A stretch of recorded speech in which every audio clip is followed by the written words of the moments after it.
reading today before you sign out. Let's do this.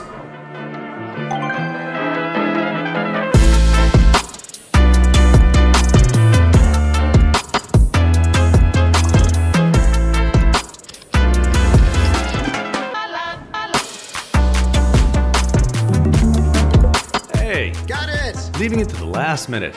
Smooth. Seychelles, here we come! Let me wrap up work. Can't be in two places at the same time.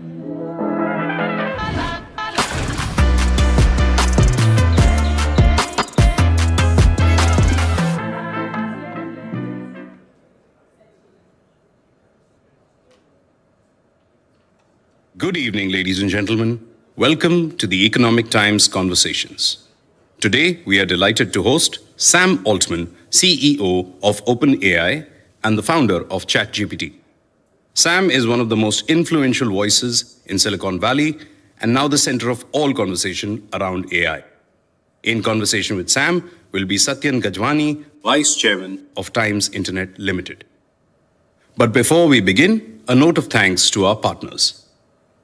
Presenting sponsor TCS, co-sponsor OnePlus, powered by partner Lenovo, education partner SDA Bocconi Asia Center, digital partner PlanView, and telecast partner ET Now. This event is being broadcast live on ET Now and also streamed on our app and website, economictimes.com. May I call upon stage Siva, CEC of BCCL, to deliver the opening address.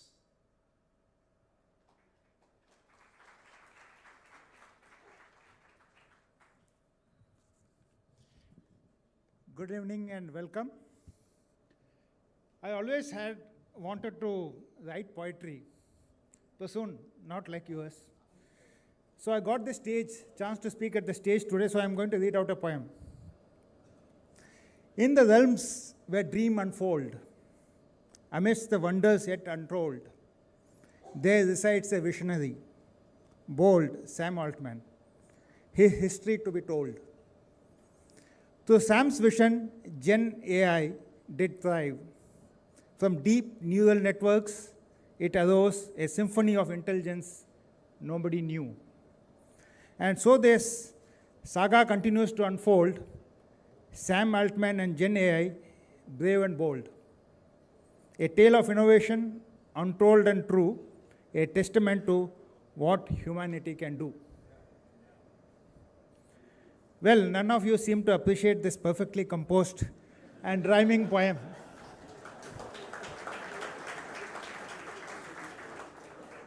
This is the power of human intelligence, and I'm sure you already knew that this is not from my heart, but AI generated through ChatGPT. So this perfectly composed poetry was generated by ChatGPT. I'm sure you have all read about the student who was caught cheating on an essay about Shakespeare's Twelfth Night because he forgot to remove the line, "I'm sorry, but as an AI language model, I'm not able to complete this assignment." So the question before all of us this evening, would machine algorithm and AI trump human emotions, intelligence, and irrationality in the future? It is no surprise that the who's who of the business world are here today to listen to the man of the moment himself. It is a testament to incredible technology, Sam, what you have built, one that resonates with everyone from school kids to CEOs. Closer home to our own newspaper, we have seen a number of stories in the recent past about generative AI. It has skyrocketed since ChatGPT arrived on the scene. No company wants to miss out on the power of generative AI, and this room, the packed hall, is a proof of that. Businesses, governments, and even individuals clearly want to get smarter, more efficient, and more AI-enabled.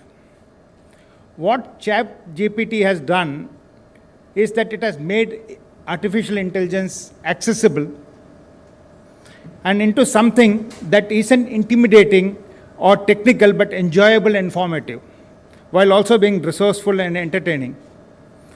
With over 100 million monthly active users, it is the fastest growing application in history. Today, even as we commend all the incredible innovations and observe the sudden increased competition, there are some things we can't ignore.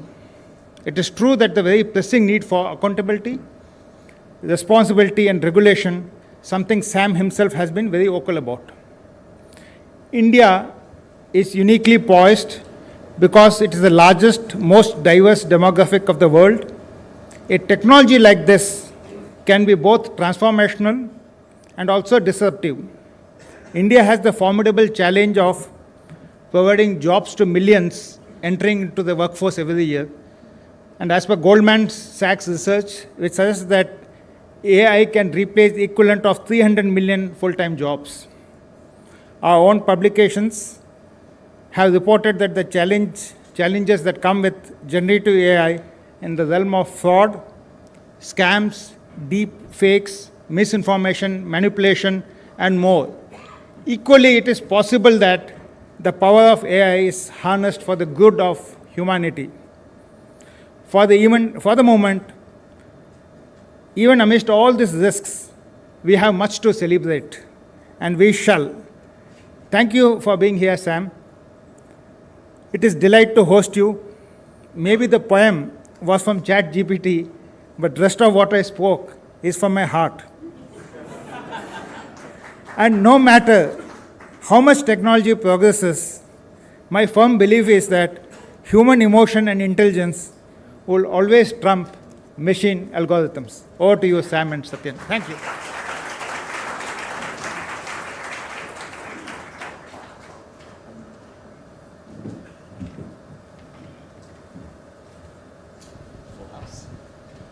Is this working?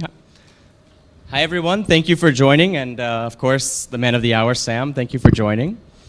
So what we'll do is I want to ask Sam some questions myself, and then after that, we'll open it up to a broader set of people so everyone can have some time. You know, Sam, just before we start, I want everyone to understand your story because you have such an interesting background in the tech ecosystem. You know, walk us through from graduating Stanford, not graduating, joining Stanford, dropping out, running Y Combinator, running a different startup before that, and now running OpenAI and a number of things. Just help us understand how you came to where you are right now. Yeah, so I started at Stanford, where we met, and I was already in love with computer science, but I really fell in love with it once I got there. I actually went to study AI, but at the time AI was really not working at all. In fact, very memorably, one of my professors said, the only sure way to have a bad career in AI is to work on neural networks. We've decided those don't work. And so I got kind of discouraged and I started a company. That was a great experience. The company didn't work out that well, but I kind of learned about startups and thought they were a very powerful force and something I was very excited about. So I then ran YC for a while. And while I was doing that, got newly excited about the idea of startups that take on hard technical challenges. And I sort of thought it was curious to me more people weren't doing that. It seemed like a really valuable opportunity. With some other people, started OpenAI as one of those examples, and many other things which have gone on to be pretty exciting, but really fell in love with OpenAI. Once it seemed clear that we were really going to have a chance at making true general purpose AI, like a system that could do what a human can do and contribute new knowledge to society, I got really excited and wanted to go work on that. And so stopped being an investor, and now I do that. Amazing. So first of all, what is OpenAI? Is it just ChatGPT? Are they the same thing? Are they different? Just help us understand what the company does. We are a company that is doing research and deployment to try to figure out how to build AGI and how to responsibly deploy that into the world for maximum benefit. So this is unlike other technologies. Well, other technologies are like this too, but this is a strong case of a technology that on the one hand is the most exciting, most promising, coolest thing I think that humanity will have yet built. We can cure all disease, we can give everybody a great education, better healthcare, massively increase productivity, huge scientific discovery, all of these wonderful things, and we want to make sure that people get that benefit. That benefit is distributed equitably. And on the other hand, there are the obvious concerns about the power of this technology used in a negative direction. And so we want to be a force to help manage those risks so that we all get to enjoy the benefits. ChatGPT is definitely what we're best known for, so I guess they're sort of synonymous at this point, but OpenAI is really about this quest for AGI. Interesting.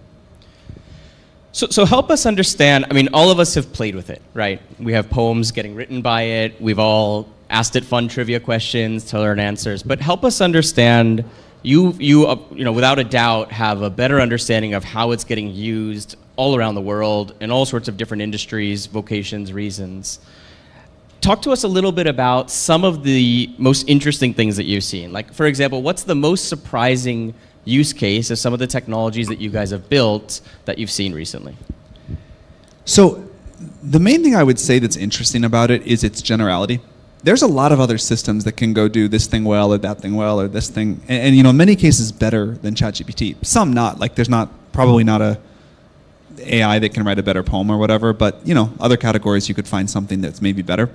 But the fact that this one system is truly general purpose and can do so many things means that people are integrating it into their workflow as a very powerful tool.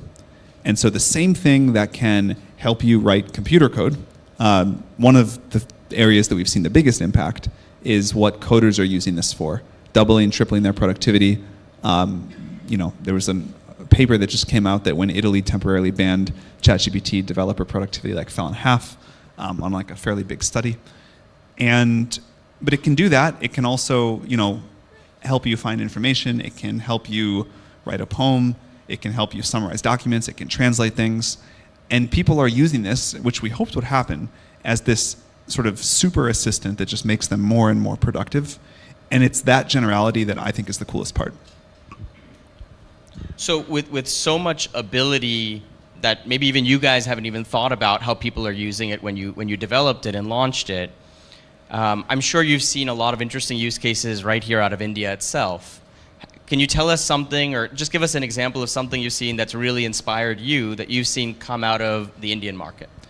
So India has been a country that has really, truly embraced ChatGPT. In a way, maybe you can tell me why. I'm sort of curious. I'm hoping to learn while I'm here. We're very delighted. But there has been a lot of early adoption and real enthusiasm from the users. One of the very earliest things, like in the first weeks of launching ChatGPT, we heard about a farmer in India who wasn't able to access government services, and via like ChatGPT hooked up to WhatsApp in some sort of complicated way, was then able to. And that was like one of the early things where we're like, we did not think that was going to happen. And just to expand on it, so what I've understood about OpenAI is ChatGPT is one implementation of the things you've built, but you have capabilities to real-time translate, to transcribe audio into text, and are you seeing people use these in combination in ways that are surprising? Well, we recently launched an iPhone app that has speech recognition in it, that's hooking up two of our models together, and people love that. But the main point that I would like to get across is none of the current systems really matter. Like, we're going to look back at GPT-4 and, I don't know if any of you have like picked up the original iPhone in recent years, but it's like, wow, I cannot believe we were excited about this. Each pixel's like that big.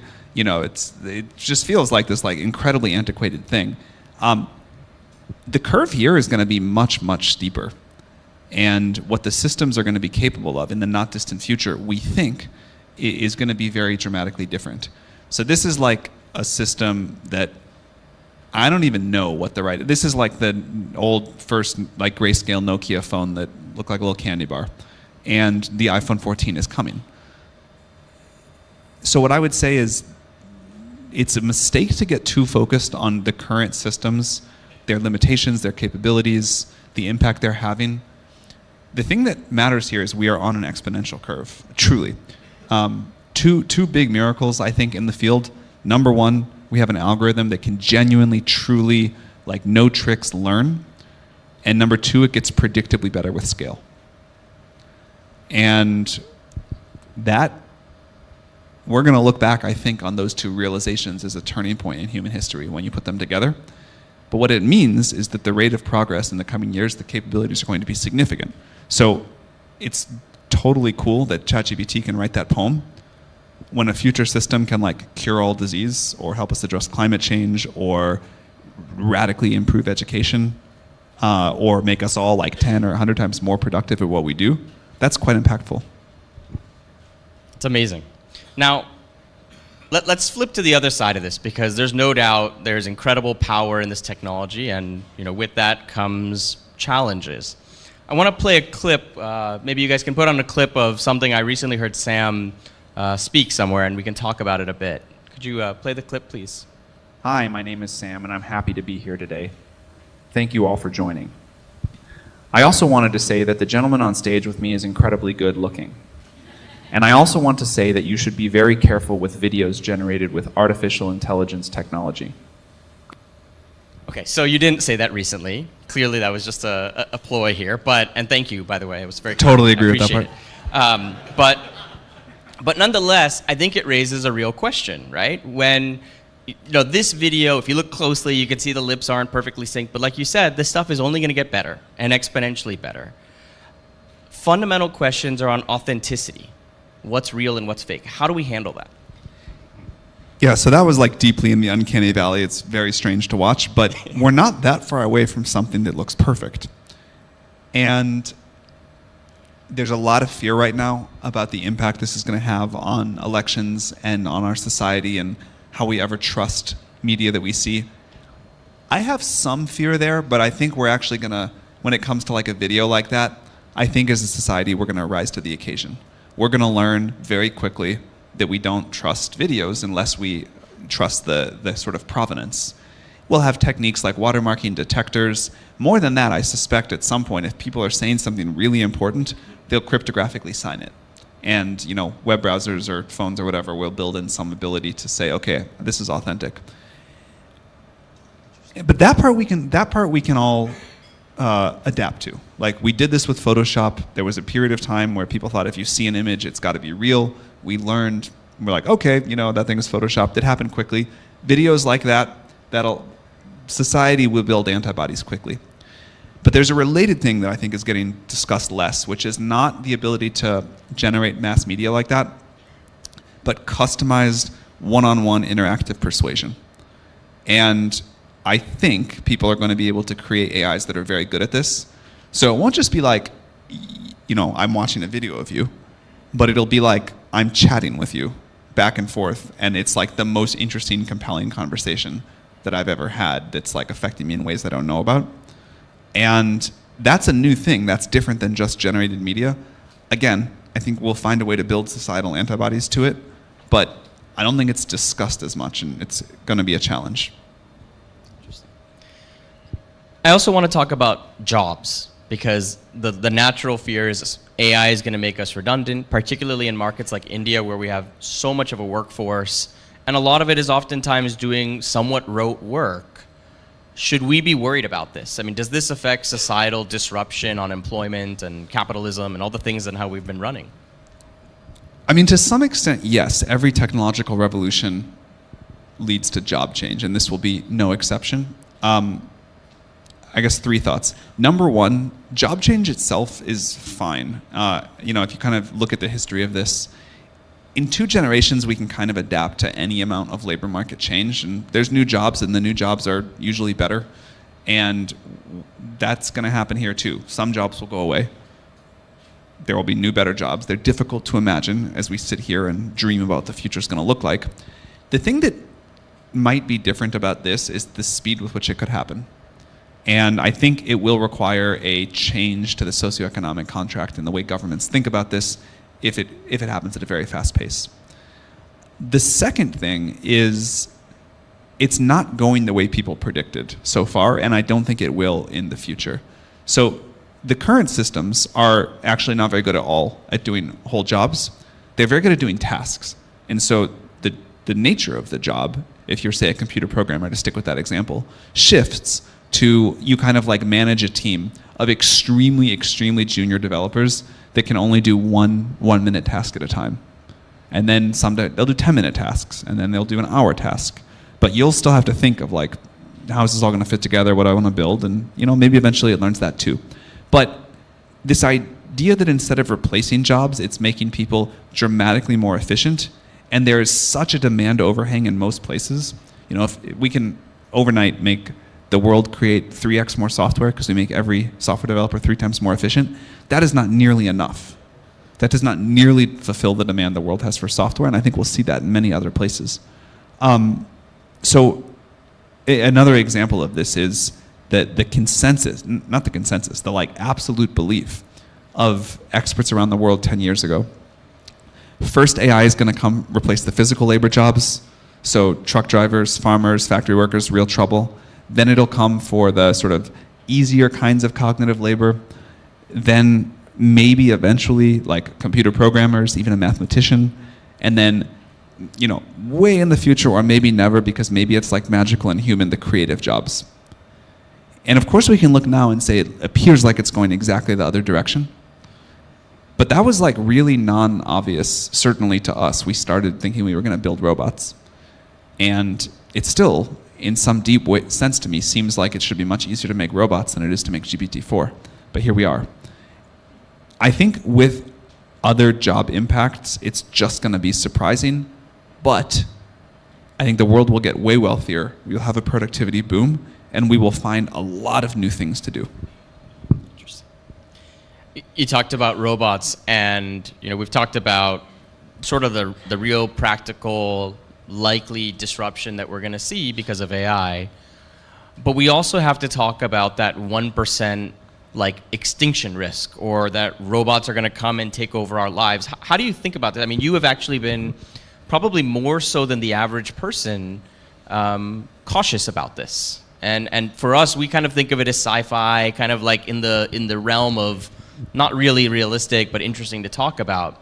But I think you would say it's something real that we have to think about. Help me understand for sure. it. Like, I want to be super clear. I don't think current systems are dangerous. I don't think there's any way that GPT-4 like causes an existential risk to the world. But people are very bad at thinking about exponential curves. And GPT-10 may be a extremely different thing. Given the importance of getting this right, even if it's a 1% chance, I think putting a lot of effort into studying like how we align an AGI, how we design safe systems at this kind of scale, is super important. And starting that early is really good. I think we can totally manage through it. I think we're developing techniques to mitigate it. This is really why we started the company. This was like our initial focus and still is our most important focus. But yeah, we need to address this. So is there like a power switch in the back of your office that nobody knows about, where you can It's just like that pull, thing in you can, Jurassic Park, that giant. Yeah, it has to be big and dramatic, but you pull this big Right. thing and it shuts down all the systems if we need it? Exactly like that. Okay, good. I'm glad. I feel better now. Okay, and it works even if you're traveling, right? I mean, yeah, okay. Anyways, so let's talk about regulation, because again, I think what's really unusual is this company is a few years old, but really for the consumer, it's like less than a year old because of ChatGPT.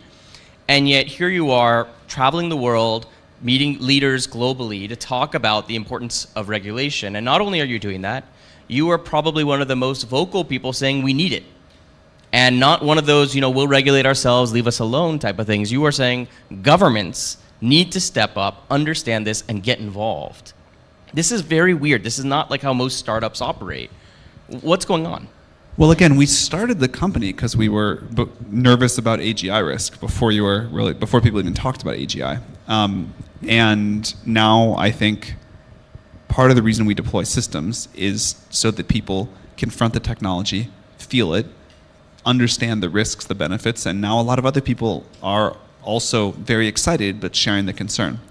I think this is a special moment where the globe can come together and kind of get this right, and we certainly would like to try to do that. So let's talk a little bit more about AI in India, because it's so unique for us and there's so many interesting use cases that are very India specific. One of the obvious questions we think a lot about are languages. Right? India has one of the largest depths of languages, hundreds of languages in the country. Now, AI is by and large trained on what's publicly available, what's available on most of the internet, which is inevitably going to be mostly English, probably a lot more Western focused in terms of just the sheer quantity of stuff that goes into training. How do you think about biases? How do you think about inclusivity? how do you think about multilingual countries like India and making a product that's relevant, that's useful, not just for all of us fancy people sitting in Bombay and Delhi, but for everyone in the mass of the country? Yeah, it's super important to us. We had a big step forward from GPT 3.5 to 4 at non-English languages. So GPT 4 is pretty good at, say, the top 20 languages and okay at maybe the top 100. We will be able to push this much further. It's challenging for us for very small languages spoken by only a few tens of thousands or hundreds of thousands of people. That's difficult. But the systems are fundamentally going to be very good at this, I think, and it's important for us to do. Now, as you were saying, it's not just the language, it's also the history, the culture, the values, and we want the entire world represented in here. There will be some areas where the world's got to agree on, like, here are the sort of global bounds of the system. But mostly, if you want to use it in the US or in India, that can be under a different legal framework, and then in different parts of the culture in each place, it'll be very different. And I think that should all be represented in there. We recently launched a new program to give out grants for people that want to run experiments of the ways we can do this, the way we can collect this, but we really, really want to. India has been particularly unique and successful globally at building a lot of the underlying technology stacks to support new innovation in digital with India Stack, UPI, Aadhaar, things like this. Do you think India should build its own LLM, AGI, AI engine? In some sense, should we think of this a little bit like nuclear technology, where every country should be building its own capabilities and, a little bit more nationalist in the way we think about this? I mean, how do you think, as a country, we should think about AI as something in a sovereign sense? First of all, it's super impressive to see what India has done, I think, in a way that really no other country has, with these sort of saying, we're going to do national technology really well and make it a really like a national asset. In terms of AI strategy, I think there's a lot of things that can work. I think this question of sort of AI sovereignty, none of us have an answer to yet. Feels like it's going to be at least somewhat important. But the main thing that I think is important is figuring out how to integrate these technologies into other services. And that is an area that I think governments are behind on and don't have the answers to yet. But I think hopefully we all start to use LLMs to make government services way better, both from how do I enroll in this program to how do I get better healthcare.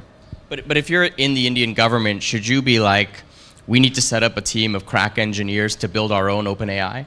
I mean, is there a concern for us to say, are we depending on, for fundamental infrastructure, are we depending on something that's not owned by our country? Yeah, I think it is good to have certainly some sort of AI research effort. What exactly that should do, should that be training ground up LLMs? Should that be pursuing new research directions? Should that be focused on fine-tuning open source projects? I think there's a lot of options there, and I don't yet have conviction on the right answer, but some, nationally funded AI effort feels like a good idea. One of the things that I think is so interesting is that OpenAI straddles this line of being a nonprofit and a for-profit. And I don't know if I fully understand it. I don't know if many people do. I know you've raised money from investors, and Microsoft is definitely one of your shareholders. When we think about it, do we think of OpenAI as something that's here for society to do societal good? Is it here to make money for its shareholders? Is it both? What happens if those conflict?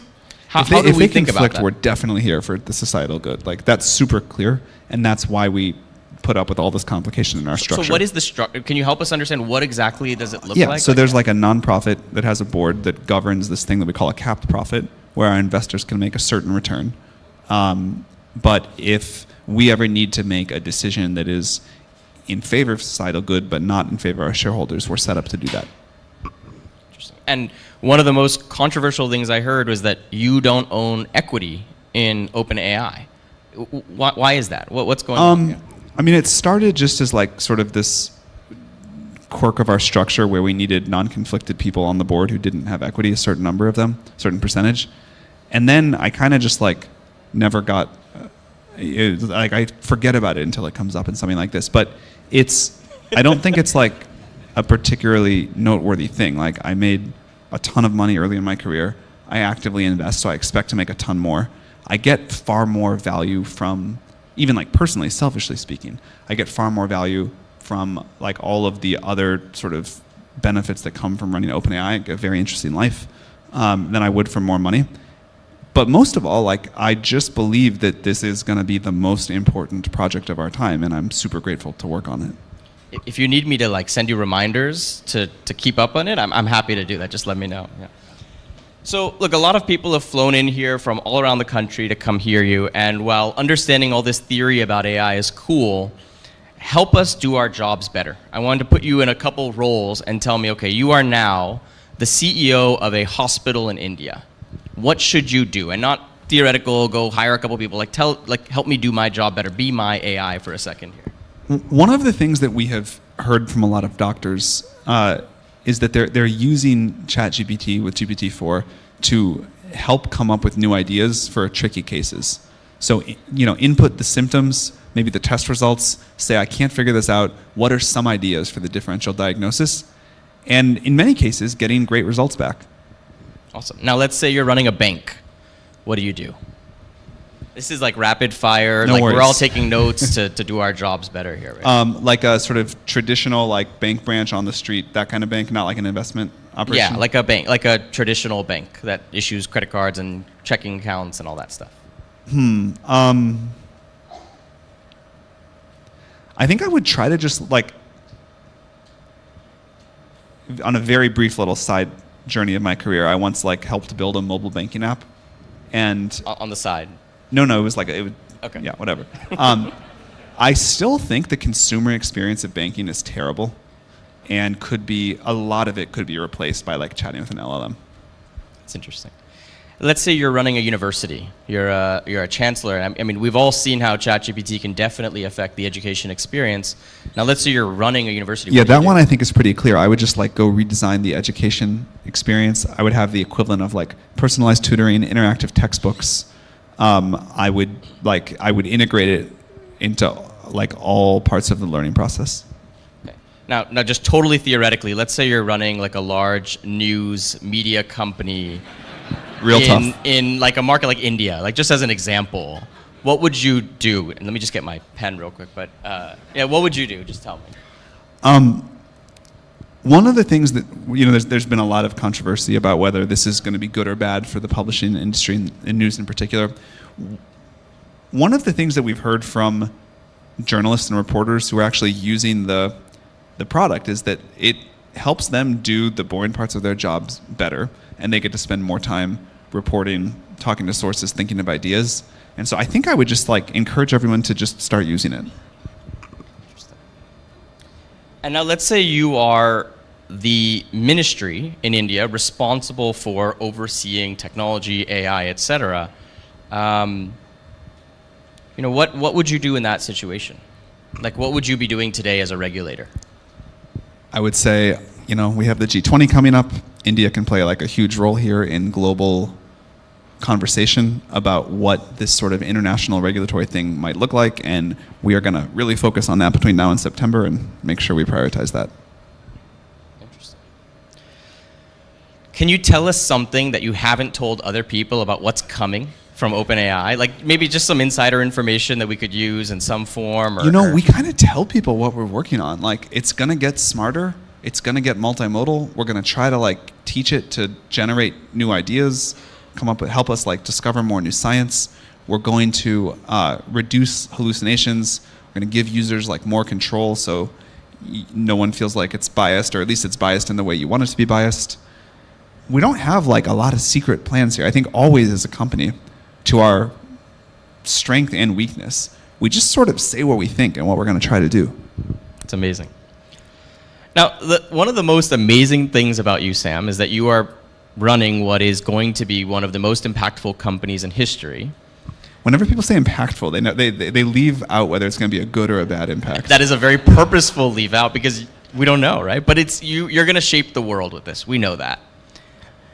And this isn't your only job, as I understand, or maybe it's not your only. It's my full-time. only like operating. It's the only thing that I'm like in the trenches. Can you tell for. us what else you're doing that's like exciting you or motivating you outside of OpenAI? Sure. Like your side hustles, Sure. if we put it that way. I think we're going to get nuclear fusion to work in the next few years, and importantly, not just as a scientific demonstration, but as incredibly cheap energy and at global scale. So I think other than AI, if you could do one thing that would like really help the world get richer, increase the quality of life, it's very cheap energy. I think there's like a huge historical correlation there. And I think we've all like lost sight of the appropriate ambition level here of how much of an impact we could make. But if we can get fusion to work, and if we can make enough of it for the world, and if it can like cut the energy cost 10x plus, that's pretty great. I'll pick that one. So your side gig is nuclear fusion? I'm an investor and sort of like helper of that one. It's amazing. So just so I understand, you're revolutionizing artificial intelligence and energy. Not you specifically, you, I think but these are like... I think those are the two. My basic model of the world is that the cost of intelligence and the cost of energy are kind of what compounded everything else. And if we want a radically better future, those are the two things we should focus on trying to like make abundant. It's incredible. So my last question for you is, what is the most exciting thing that you are seeing globally in your own company? Like, what is the thing that, outside of everything we are all talking about and seeing, that excites you about where OpenAI, or even not just AI in general, what's the most exciting thing ahead?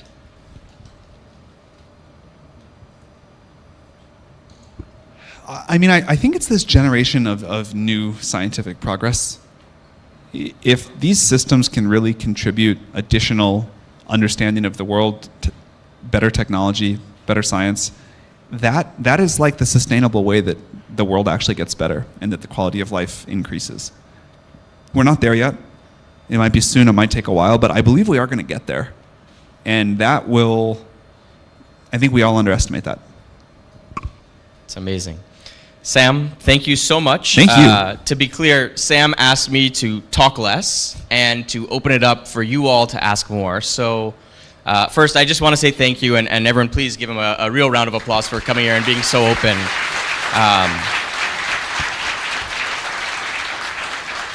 So with that, I'm going to hand it over to Samida, one of our technology reporters and leads, to lead maybe an open Q&A, ask her own questions as well, and by all means, open it up for everybody here to take advantage of what we've got here and ask more. So please come. Thanks.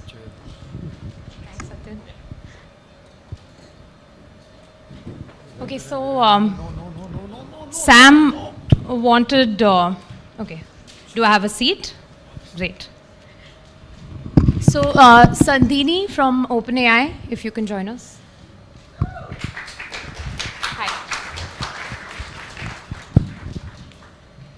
Sandhini is from the policy team of OpenAI. Thanks, Sam. I hope you have the bandwidth to take more questions. For sure. So I just want to start. I want to refer to this one interview we did with you when you were in YC. And you specifically called the big tech as being hypercaps. That was something that you came up during the interview. A lot of people think OpenAI is as powerful or more than big tech today. I don't think anyone really. That's nice of you to say. I don't think anyone really I'll just thinks come to the that. question. All right. And that's because when you propose to regulate the industry, that's also because you want to be part of writing that regulation, which makes it look like that the smaller startups and the companies which are sort of still burgeoning may not have a chance to ever become as big. So, to be very clear, we've explicitly said there should be no regulation on smaller companies on the current open source models, that it's important to let that flourish. The only regulation we've called for is on people ourselves or bigger. Which include? Google. Yeah, it'd be us and Google right now, I think. Okay. But really just us. I think like we're clearly in the lead. If it only were focused on us right now, that'd be fine. I totally get why people are skeptical of hearing someone running one of the companies in the industry call for regulation, but the governments haven't been, and we think this is important, so we have a moral duty to do it. And it's totally reasonable to ask that question, but we feel strongly about doing it. Has there been any progress at all from? Yeah, a lot, actually. It's been quite a good response. We've met with heads of state in many, many countries on this trip, and I have been really pleasantly surprised every single time about the nuance of not slowing down, balancing not slowing down innovation, all the positive economic benefits, everything else, and realizing that if this keeps going, it can get somewhere that does require global action. Do you have anything to add? You want to add to that? I think the only thing that I'll add in terms of regulation, and I think something that we've called for, is really setting standards and in a way guiding companies as to what we should be building. Because we know these technologies will impact the world and it needs to be a two-way conversation. So it really has been about kickstarting that conversation to kind of have it be a two-way street. So we're not deciding for the entire world how these technologies impact everyone. No, I think the concern, Sam, is because usually if you've seen it for the past 15 years, regulation always follows, technology. This is the first instance where you are proposing to regulate before it's sort of, it is big, but the percentage of people who've used ChatGPT or any of the LLM models will be very small right now. Does that dissuade smaller companies? And I think we'll open it up if you have an answer to that, then to the audience. Yeah, again, we are explicitly saying there should not be regulation for smaller companies. I think that's important. Like there's got to be enough nuance in the conversation where it can't just be like either you're a CEO that says regulation is bad and then you are responsible for your industry being bad, or you say regulation is good and then you're like trying to like do regulatory capture. If that's it, like then kind of what do we want? I think what we need is companies to say what they actually believe in, not decide it. That's certainly up to the governments. But to be able to give input, in our case, we think for very powerful models that are much more powerful than what we have today, we do need global regulatory something. And if the world decides that's not what they want, that's fine. But there's nothing we've said, and in fact, we've explicitly said the opposite about anything on smaller companies. Okay. Do you want to? There are no questions for you here. Great. Just in case. Let's do it. Yeah, these are some of the people who had sent in questions. So if we have the mic, Gaurav, Unacademy, and maybe you can just introduce yourselves as well. So, hi, this is Gaurav from Unacademy. 5 years ago, you wrote a blog post which said that the next opportunity that you should pick should make everything else you have done look like a footnote. Now you spoke about fusion today, etc. And there are some clear big opportunities. But let's say for entrepreneurs starting out or starting their next company or something like that, and apart from the market cap or the potential or the USP, what are some traits that do you think on day one say that this opportunity can be super big and can make everything else that you have done look like a footnote? I mean, I think this is the most exciting time to start a company since the dawn of the internet. I think this is going to be bigger than mobile. It might turn out to be bigger than the internet. I hope it does, but it's at least that big. And that means that anything you do can be huge. It's been, I think, hard to figure out what to work on, these last 10 years because there has not been a big new technology trend that's going to shake the ground. And now we have one. So I would definitely do something in AI, but what to do, I'd pick what you like, what you believe in, make sure that the business idea has some basic defensibility to it, but it's open season and this is a tremendously exciting time. I want to add to that, just put on your investor hat. Is there too much of frenzy around AI? You're always critical of venture capitalists. There is too much of a frenzy around AI in the short term. So it's wildly overhyped in the short term. People saying there's crazy stuff happening in Silicon Valley right now.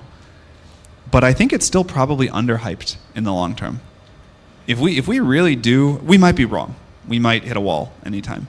But if we really do make the progress that we think we're going to make, and we have this like magical system that can just do anything you ask, no one knows how to think about that. No one knows how to value that, but whatever they're thinking is too low. So it's, yeah, short-term underhyped, long-term, short-term overhyped, long-term underhyped. What do you think? I think I definitely agree with that. I think one thing that I'd also add with AI, something that's really special now is the way it can reach millions of people across the world. Like something we've seen in India is there's so much demand for things like education, and there's just not enough people who can often act as teachers, act as doctors, act as lawyers. With things like AI, all of that will slowly become more and more possible. So that's a very exciting future, and like the potential is just very large there. Yeah, to add something to that, I think we were talking earlier about what's going to happen to the jobs, but maybe the problem is like we don't have nearly enough people to do all of the jobs that we want. We're in this like massive crunch, and if you can make way more like job doing ability available, the world would consume 100 times, 1,000 times more. I think we may really see that. So, more questions. Rajan? Any questions? Mohit? Can we have the mic?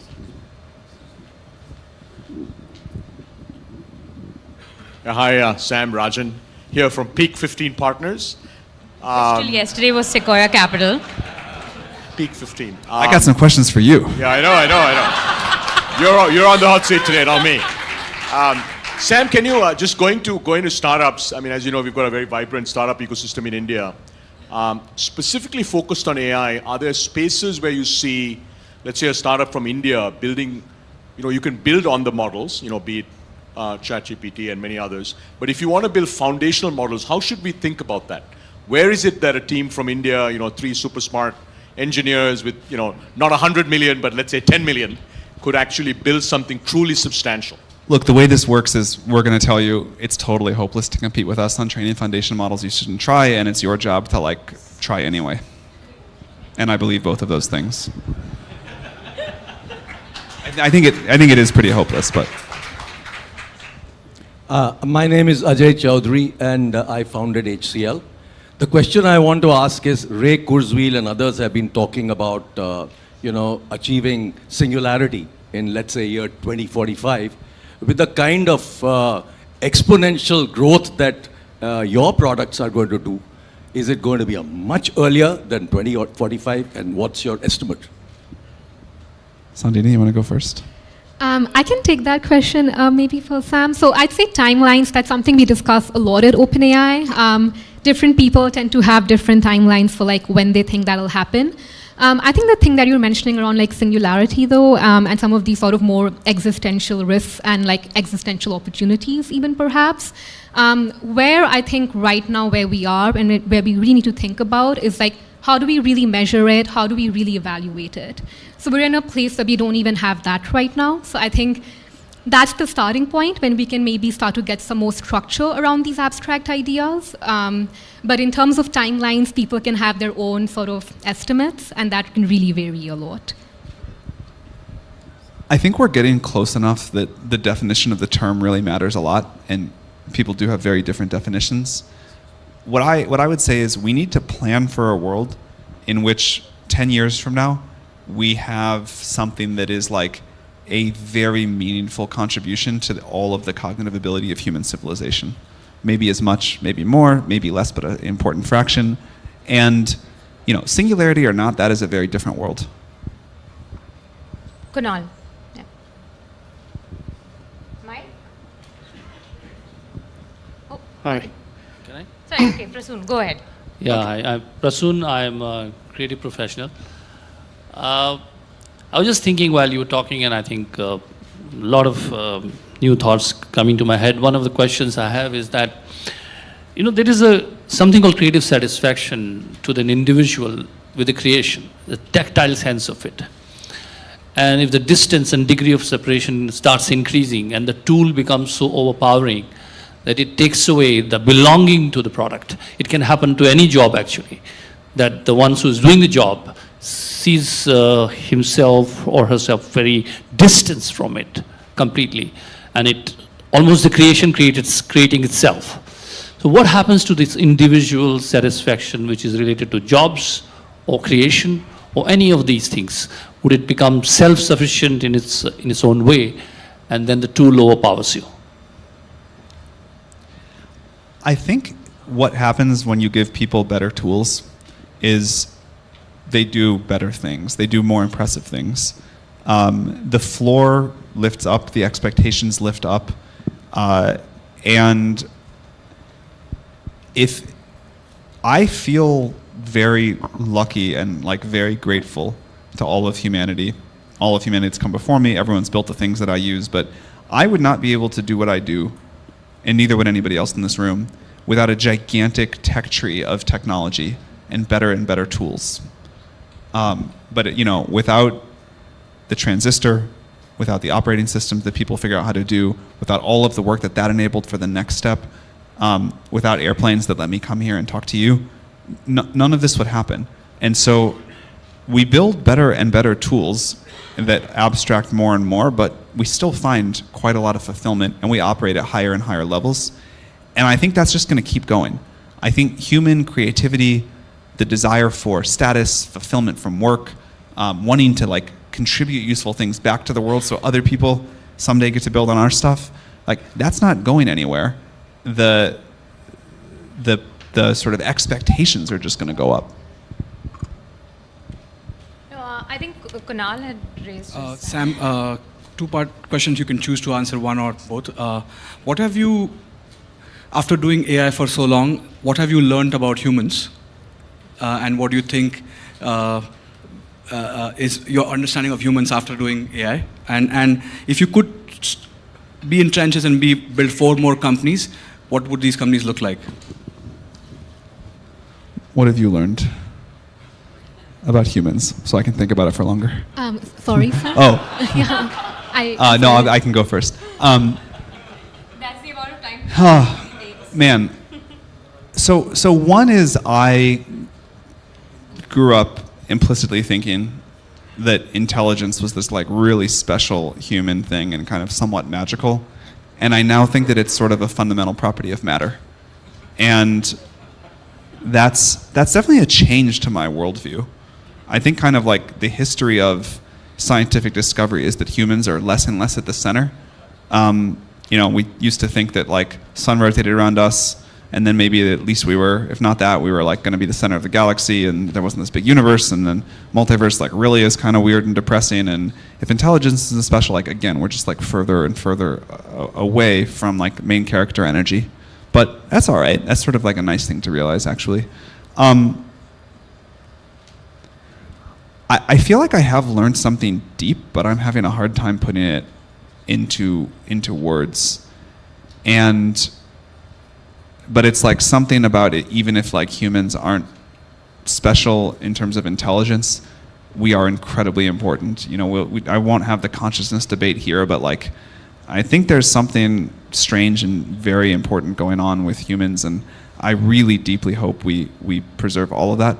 The second part was like 4 other companies I would start. I think I would just like pick the verticals that I felt I knew the best and think about how AI could revolutionize them.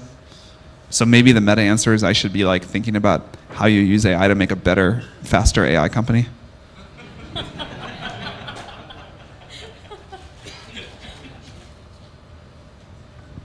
That's it, right?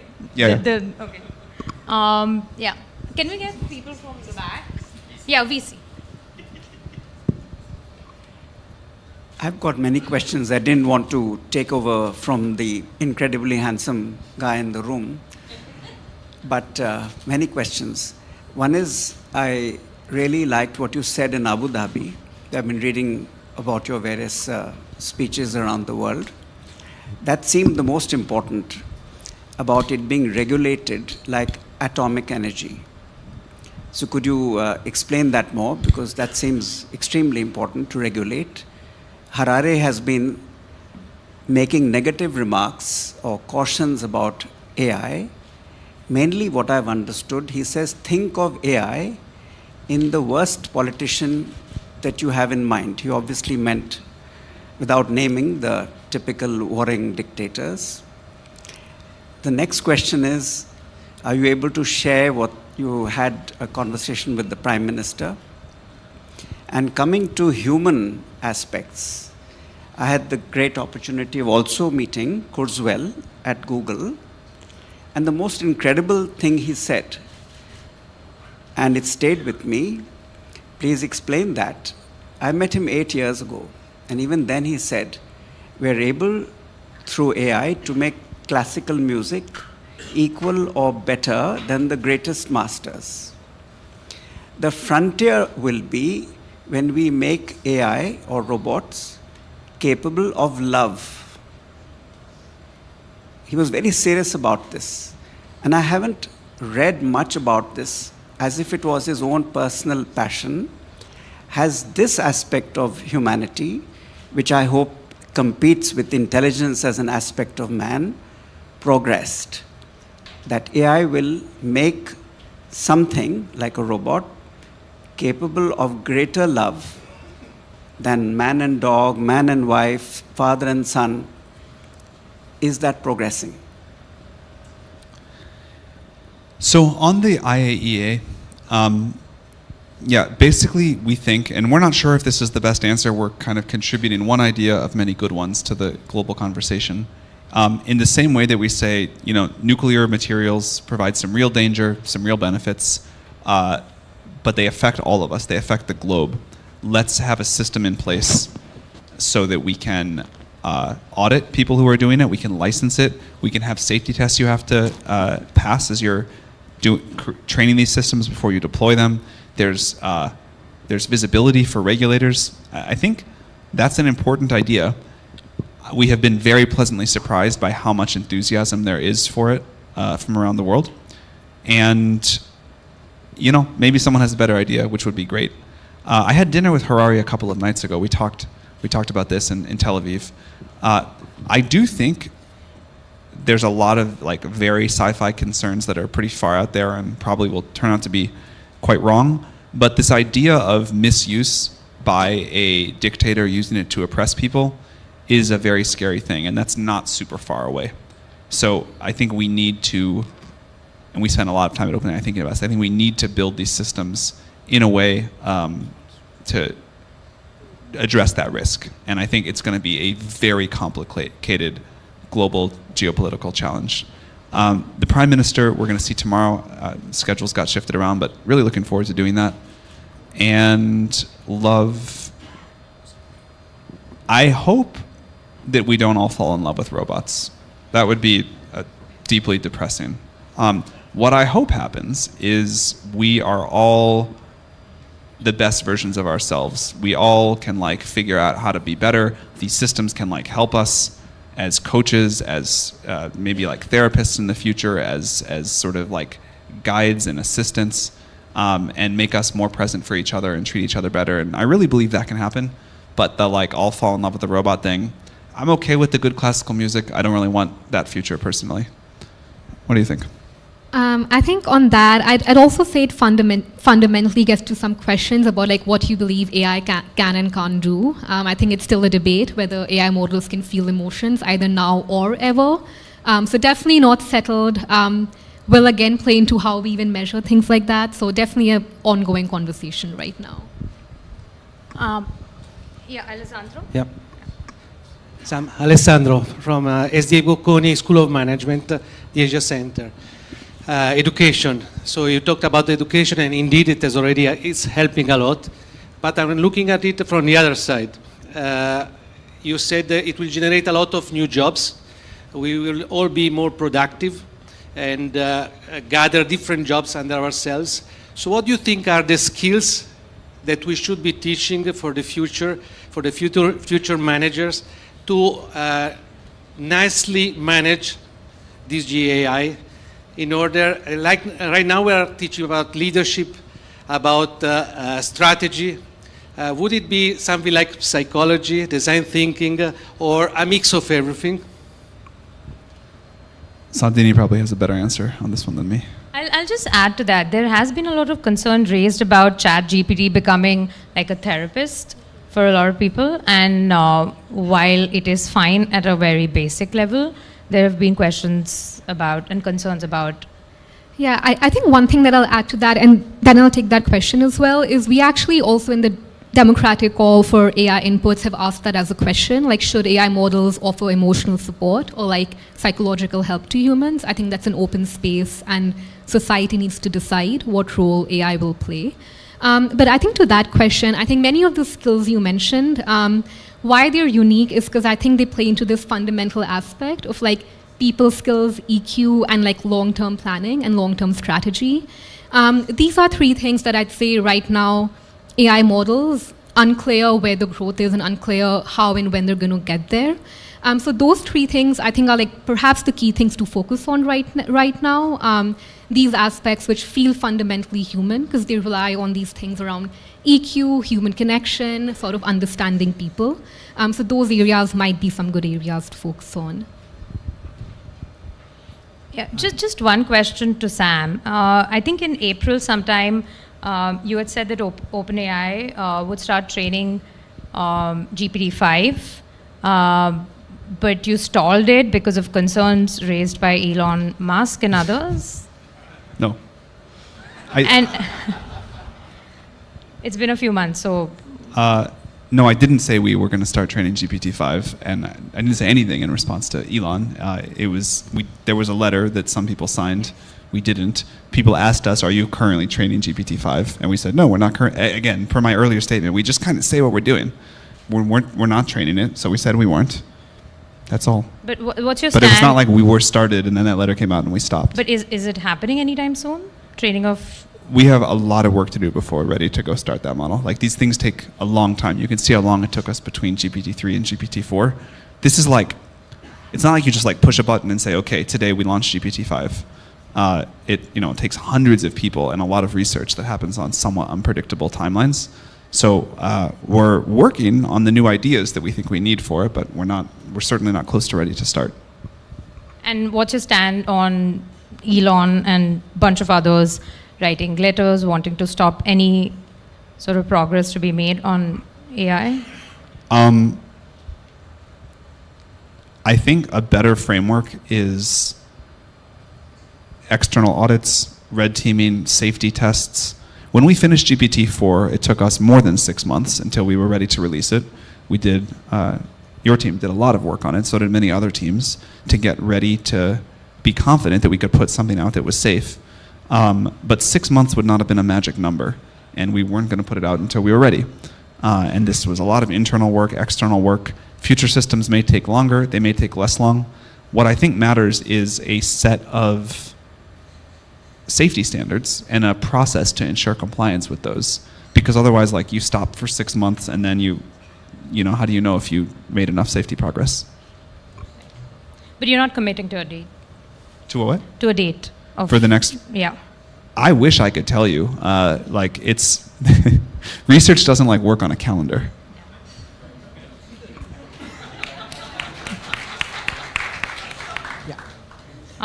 We'll get more questions in. Okay, I think. Yeah, okay. I'm Raju Kanoria. I'm a businessman.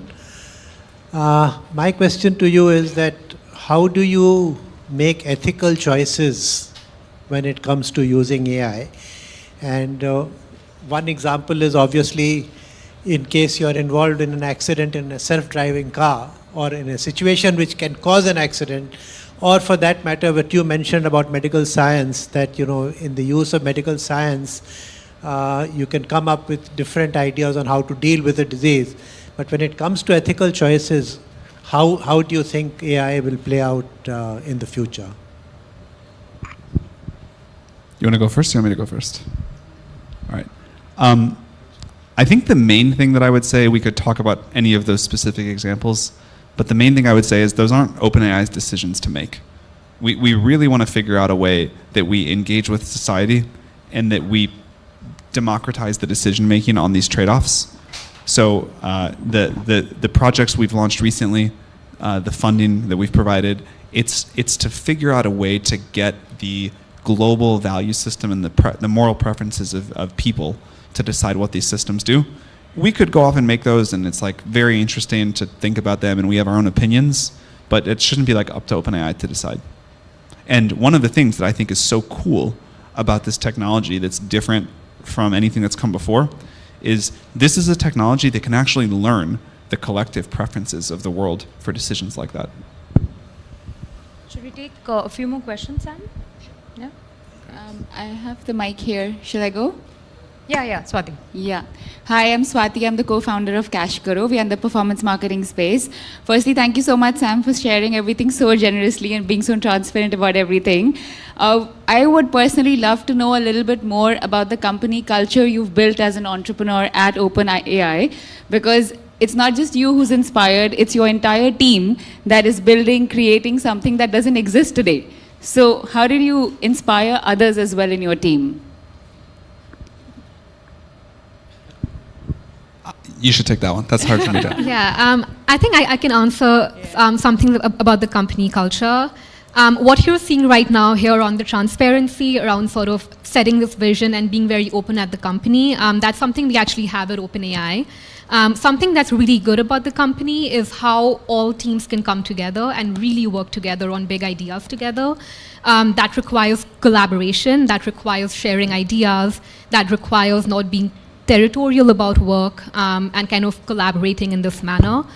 I think that's what the company is really good at, and that's something that I think Sam and like others have sort of set from the get-go. I think something else that's really good about the company is like no idea is a bad idea. So like no matter how crazy your idea might be, or like how sort of far out or how sort of like ridiculous it may sound in the beginning, people always hear you out, people always engage. So this sort of appetite for always having a discussion is also something that's really good about the company. The two other things I was thinking about, we really care about talent density. So I think a lot of companies have talented people, but if you have like even a few mediocre people mixed in through there, they kind of like act like the neutron absorbers and stuff just goes wrong. So we really try to have like extreme talent density. And the trade-off of that is we don't have that many people relative to what we do. And so we really try to be focused. Like GPT-4 was a whole company effort. We could not have gone and done 3 other things at the same time. Yeah, somewhere there. Here. Okay. So I'm Rohit. I work for Government of India. I'm Secretary to Government of India, and we like assistance. So I asked ChatGPT at 5 p.m. when I'm meeting Sam, what should I ask him? And you know, the responses that I got were so easy, so I think the hypothesis that it is biased is totally confirmed. But jokes apart, there are concerns about energy consumption in large language models. And just like the crypto thing, do you think for quick adoption in public spaces like the Indian government, the lightweight AI, is that the way forward? Of course, there is the issues on accuracy, and so what are your views on lightweight AI? And since you also talked about nuclear fusion, I think the energy consumption is at the back of your mind for LLMs. Yeah, I think this energy conversation about LLMs has become like a real sideshow. These current models are just not consuming a material amount of energy compared to anything else. I don't understand why it's become such a topic of debate. I think it is important in the long term. If we really keep scaling these models up, they will start to consume lots of energy, but we'll need to be on fusion or renewables or something like that anyway by that point, just to get enough energy. So I don't know how this has become such a meme, but I don't think it is a material factor. I think you can certainly use small models for some tasks, but on the whole, I think you kind of want to use the best intelligence you can unless there's a good reason not to. And, you know, like, we always want to make AI way cheaper and way more available and way smarter, and Fusion will certainly help us do that. So that's I think, why we're excited about it. We have another 10 minutes. Treya from Axel. Okay. Okay. Sorry to come in again. It's a conversation, so I took the liberty. You said about AI not wanting to be human or not competing with human, perhaps. That's the hint I got. Not to take over. But just like AI will take over jobs, because AI will do it better than, say, a truck driver. So similarly, when you say human, the first thing we know about humans is it's human to make mistakes. Human being he errs. To err is human. So all we have to do is to make AI human, all the qualities of a conversation, but it does not err. So we have always told our beloved, mother, wife, daughter, I love you. But, just this one aspect of you, it really riles me. It's difficult to believe that everybody in the room hasn't said that to a beloved. So this AI robot will displace your most beloved person by having a much better conversation with you without error. And what you find irksome about the lover, you can program it to not make that mistake, and therefore you will get the perfect lover. Do you want that? No. It's in technology, I'm a neophyte. I haven't been the first mover. I'm a late follower. So that's how it'll go. Look, first of all, I think this question of whether AI is a tool or a creature is something that really confuses people. And it confused me for a while too. But I now think we are very much building a tool and not a creature. And I'm very happy about that. And I think we should and will continue in that direction. On the question of mistakes and errors, I believe that creativity and certainly the creation of new knowledge is very difficult / maybe impossible without the ability to make errors and come up with bad ideas.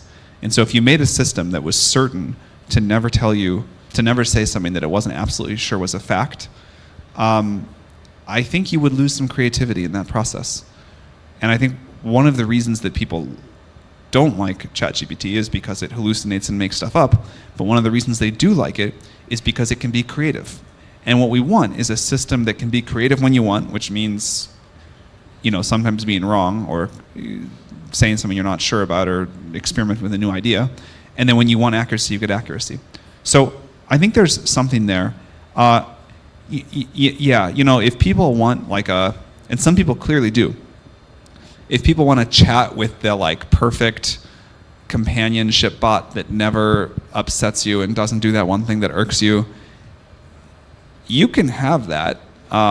And I think it'll be deeply unfulfilling and a sort of hard thing to feel love for. I think there's something about watching someone screw up and grow and, express their imperfections that's the very deep heart of love as I understand it. And I think humans care about other humans and humans care about what other humans do in a very deep way. So that, that perfect lover chatbot doesn't sound so compelling to me. Want to add anything? All right. Yeah. Sam. Yeah. Should I? Hi, Sam. Okay, I just wanted someone at the back because they tend to get ignored. All right, Sam, hi. This is Manish Ghailod. I'm the CTO. Can you just be a bit louder? Oh, this is Manish Ghailod. I'm the CTO of TCW. We're an asset manager in LA. So my question is, we are fully expecting ChatGPT to have a monumental impact in the composition of organizations. So as we start planning for the future, as we start working towards a target state organization, and you can use technology as an example, how best do we create a target state organization so we have a soft landing?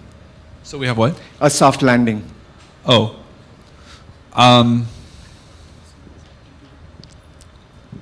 I think just like a rapid adoption of the tools and a tight feedback loop for what to do with them. It's too hard to predict the future. We say this at OpenAI all the time. It's too hard to predict the future. A tight feedback loop is how we manage through it. And we just try something we observe, we correct, and do that again and again and again. And I think the world is going to reward adaptability and speed and resilience like more than ever before, because the rate of change will be so fast. Sam, great to hear your views about AI. I'm curious to hear your views about energy as well. So, per what the models suggest, the energy consumption and reliance on fossil fuels as of 20 years ago and today is largely the same. And we have this great revolution in AI, which will, hopefully revolutionize a lot of things. But I'm curious to hear your views on Helion and your view on what the next ChatGPT for quote-unquote energy would be. I don't know quite what ChatGPT for energy means, but I think if we get fusion to work, and number one, we can have the cost of it be like less than 1/10 of current energy, and number two, we can manufacture enough generators for like the whole planet in 10 years, then that's great. Now, of course, if you drop the price that much, the demand will go up, I don't know how much, but a lot. So we'll have to make even more, but we'll figure that out as we go. And if we can just start with replacing all baseload, that's pretty good. Yeah, I'm curious, what is your biggest fear? If you yourself said it could either go completely big or go wrong, what is your biggest fear about AI? I would like to hear Sandini's answer. So honestly, my biggest answer right now, and I'll share in the 5-year time span, it is the economic displacement question, and I know my views here might differ from like many people at the company. I think the economic displacement question, for example, with the Industrial Revolution, when that happened, long term it was great for the world, great for society, a lot of progress, but the immediate 50 years after the aftermath were really painful. So I think that's what we need to figure out. How do we manage this transition? How do we make it least painful for society? I think in order to do that, there's a lot of work that like governments, people have cut out for themselves. So I think that's what I'd say in the now is one of my biggest fears and worries. Sam? I have a lot. I guess the thing that I lose the most sleep over is that we already have done something really bad. I don't think we have, but the hypothetical that we, by launching ChatGPT into the world, shot the industry out of a railgun, and we now don't get to have much impact anymore. And there's going to be an acceleration towards making these systems, which again, I think will be used for tremendous good, and I think we're going to address all the problems. But maybe there's something in there that was really hard and complicated in a way we didn't understand, and we've now already kicked this off. Yeah. Srivatsa Krishna from the Indian Administrative Service. Great to see you again, Sam. The question I have, I think the smartest move you've done is to go to the regulators and say, regulate us. That's like saying, ask the sun to stop shining, because you're way ahead. And the audit you talk about of every node, of every server, of every network will require so much of energy, it's impossible for any regulator in the world to do. Point number one. Point number two, you often cite the IAEA. Most of the UN bodies are past their expiry date. If the UN had worked, Russia would have never invaded Ukraine. IAEA, many regard, is not a success, but actually a failure, because collective action among nations is very, very hard to bring about.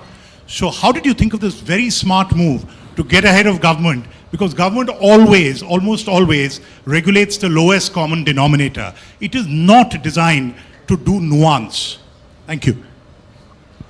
That's a very cynical take, and I really hope you're wrong.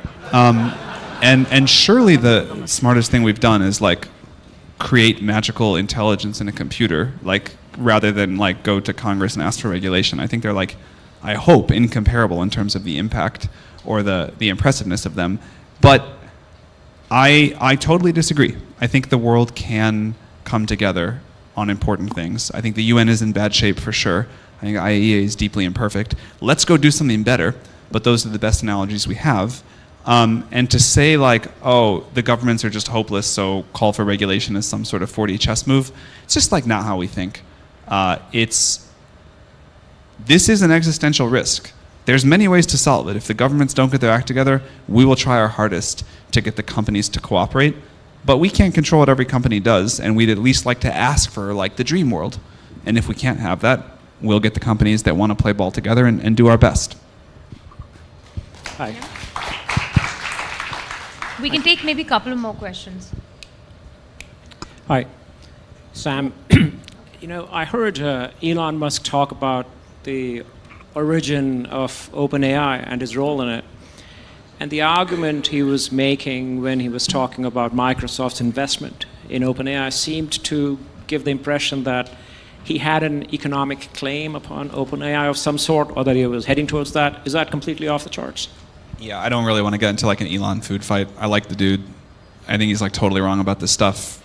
He can sort of say whatever he wants, but I'm like proud of what we're doing, and I think we're going to make a positive contribution to the world, and I'll try to stay above all of that.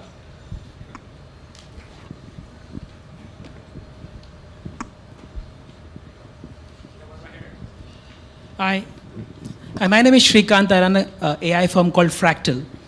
I read your the paper called Sparks of AGI, which was written by the Microsoft researchers in March, which is very interesting, and it already shows, GPT-4 already shows several clues that it's close to AGI. So my question to you is, what are some of the tests that you have internally to know that you're getting really close? Are there any tests, and can you share how you would test for that? And you already talked about the definitions and how AGI, there are several definitions, but what is the definition that you're working with, and what are some of the tests that you have to test that it is close? Yeah, great question. I think this is one of the most important, like rarely asked questions about what are the right evals for what an AGI would be. First of all, that was not our paper, and I don't think we're particularly close. I don't think GPT-4 is particularly close. For me, the fundamental thing that GPT-4 can't do at all that an AGI could do is go figure something out. Go discover new knowledge, go learn how to solve a new problem it's never seen before, figure out that it needs to go do complicated planning, study some things in a particular order, build something, write some test code.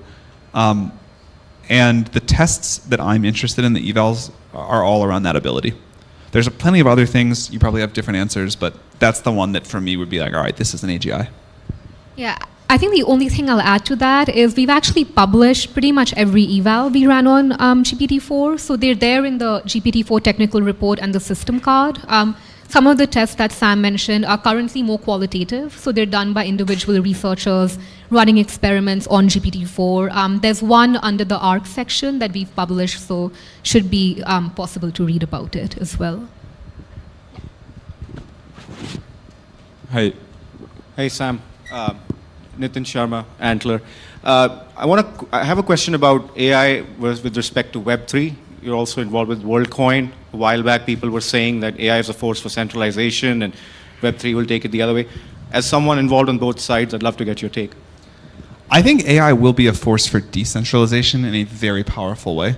I think whenever you can give people pretty democratic access to very powerful tools, it is a force for decentralization, and we're seeing this already with the API and with ChatGPT. So I also had a sort of like fear that AI was going to be a big force for centralization.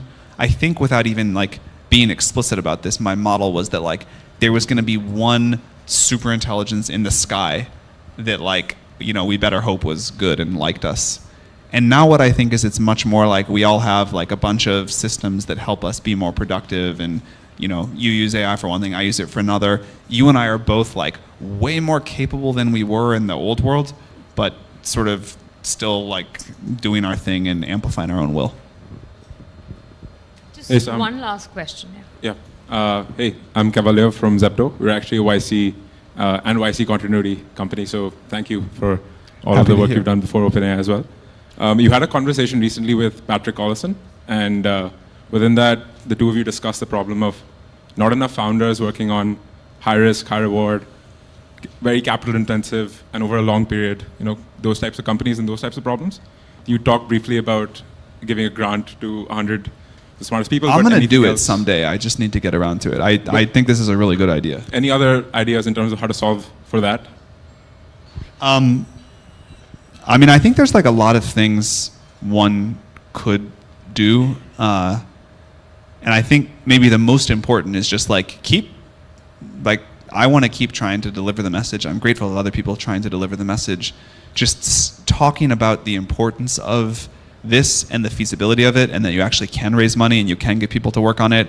And like, sure, they're going to like, you know, it's a little bit harder to get started, and people like, it takes a long time and people get impatient, but like, it's the most fun thing to work on. And I think if we just can as a society, like keep reinforcing that message that it is hard but possible, and maybe less hard than an easy startup, I think that's the way to do it. So we're going to have to wrap this up, but Sam, are you going to be around? Yeah, Will you be I can stick around for a little while. So Sam's here. If you guys have more questions, you can come up to him. He's around for a bit. Yeah? Thank you all. Thank you. Thank you very much. Thanks so much. Thanks, Anjali.